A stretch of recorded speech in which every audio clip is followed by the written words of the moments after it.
Okay, well, here, let's get into it now because we have go for it. England 0, Ghana 0. My 3 words are God save Harry Kane. Not God save the Queen, not God save the King. God save Harry Kane. Look, it, I'm not pained when England gets a bad result. I am pained when I see Harry Kane struggling Yeah, and blamed for losses, and obviously he missed the a sitter sitter, and you back him maybe more than anybody else in the world on to a score that. volley 8 yards out, and Yep. he misses it. This game was, I think it's deceptive. I think if you look at the box score and you see like the possession and all the stats and passes completed, things like that, you're gonna say, oh, like Ghana really escaped with one. But I think watching this game, like, yes, England is better, but I don't know how much better they were. And honestly, like Ghana could have nicked this game 1-0 if they hadn't been screwed over with a PK call or Yeah, or if that non-PK. striker had handled the ball better. Yeah, like He did not handle that play this game well. was deceptively close and competitive. So, I don't know. This is a red flag for England. Very convincing win against Croatia, and then this draw against Ghana is like, oh, I'll tell you what, the way Ghana played is you can replicate that. Mhm. And if England didn't really look like, oh, we're going to solve this problem, we just ran out of time. I think they got to rethink some things. I think Marcus Rashford has to be more involved. I think it took him far too long to get Yeah, involved in the game, and I think he's probably like the right spot, and they need to lean on him more than they are. Um, yeah, for England, pretty concerning tie.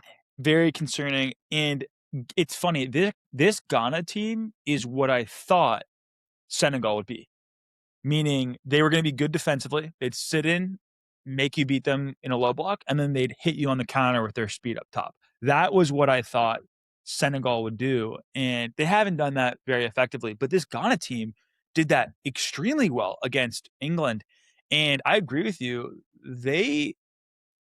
I think a tie is actually a fair result because I think Harry Kane should have scored his goal, and I think Ghana should have scored their chance at the end of the game. So I see it as a 1-1-0-0 tie. Another interesting thing, I don't know if you saw this, but did you see that there was a Ghanan witch doctor who said that he was going to curse Harry Kane? And Yeah, that's well, and then everyone after the game was saying that that's why he missed his. Yeah, I thought that was a bit of a wild story.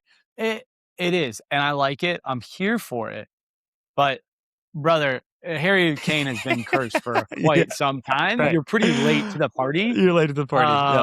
Yep. This has nothing to do with you, but like you can try and coast You off can it. try. And he Yeah. also announced that the curse has been lifted, which again is like, brother, Harry Kane's been cursed for a long time. You're not lifting any curse either. You're late to the party, Yeah, 100%. You know, yeah, what you mentioned the Rashford thing, I do think that that is one of the underlying currents for this England team, like, yeah. who should be starting on the wings? Should it be Gordon? Should it be Rashford? Should it be Saka? Should it be Madueke? Like, I don't know, it's hard to watch the England team and say after watching the Ghana game that they don't look better when they have Rashford and Saka in. And I don't know if you caught this. Declan Rice in the post-game press conference, he gave kind of a non-PR answer where he basically said that we looked really good in the last 10 to 15 minutes, which was to me kind of like a subtle wink wink. We need to switch the wingers out. What's your take on the England winger situation? I mean, dude, Madueke is not better than Saka or Rashford, and like it's not even a debate that you would have. It's Yep. like I think for Tuchel, it's like a stylistic choice, but stylistically picking bad players is like poor style, I think. Like I don't like Saka's had an injury that he's been nursing, so I guess like maybe they're limiting his minutes. But Rashford's fully healthy, and to play Madueke and Gordon over Rashford is such a head scratcher, especially after the season that Rashford just had at Barca. He's balling out. Uh, like I really don't I don't get it. Yeah. And look, I totally back Tuchel to the point where to the point where he's like, we're getting rid of Southgate ball and we're going for it and we're just gonna play my system and Yep. throw caution to the wind. Anthony Gordon's been bad. Madueke's been bad. And you can't help but like look at a game like Ghana and say, like, oh, Cole Palmer probably would have been helpful for this game. Mhm. Like Rashford coming in the 83rd minute, that's like 83rd minute. You Yeah. you watched 83 minutes and then you were like, Madueke is doing that. I just noticed. Yeah, Like, no, yeah.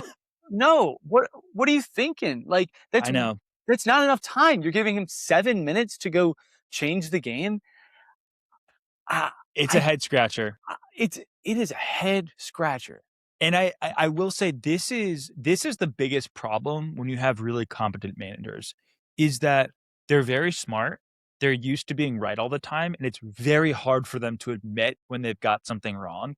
And so that's why I think you see with Tuchel, there's this inertia, there's this resistance to saying, you know what, let's get Gordon off, let's get Madueke off and throw Rashford and Yeah, Saka yeah, on, yeah, yeah, because to do that would send a message saying, I got something wrong. And I mean, this is the classic case of most smart, ambitious guys is it's hard for us to admit when we're wrong. Hard for And us, I he think said. Hard for us, he says. You hear that? yeah, Hard for us, he says. I don't know. We'll see what you say in the Hades segment.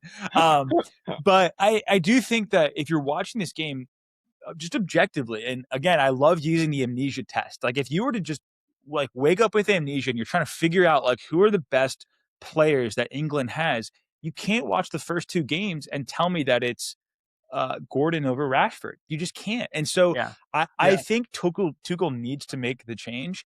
And I'll add to this, he has an easy out with Gordon, because Gordon is so young that whenever you have a young player, it's always easy to say, well, he's young, he's inexperienced. That's why he's coming off the yeah, bench to give us yeah, a little bit of a lift in the 70th, 80th minute. That is such an it's a very easy out for any yeah, coach. And so it's yeah, mind-boggling that like you have the more experienced player in Rashford, you have the more informed player in Rashford. Just play Rashford and then yeah, let Gordon come off the bench. So yeah, totally. I don't know. I think Tuchel's got to figure it out. I think he will. I expect them to thrash Panama 2-0, 3-0. Yeah, And again, it's so I hard yeah. to judge this English team. Yeah, it really is. I just can't help but feel I mean, this is what we've been talking about, right? But, like, I just can't help but feel like we're not seeing the best version of it. I think Eze is, like, such a baller that and he's not Yeah. utilized at all. Yeah, I don't think we're seeing the best version of this team, which stinks, but there's a lot of game left, and, like, they're whether it's, first, second, or third, they're through to the next round, so Yeah. we're gonna get to see them make some But changes, but and Tuchel missed an opportunity because he should have done what the Dutch coach did, which is the Dutch coach looked at his roster and said, "I'm going to play one set of attacking players in the first group game. I'm going to play a second group of attacking players in the second round, in the second game, just to see who's good, who's gonna give us some sizzle, some pop, something dynamic up top." And Tuchel could have done that, and yeah, instead he had this very rigid approach to the lineup. And I think that's a missed opportunity because now you're getting into the knockout stages, and it is harder to run an experiment. yeah, So I I I don't know. I think Tuchel's done. I think he's slightly mismanaged this, but again, we've been backing him. Let's keep backing him. England will probably be fine.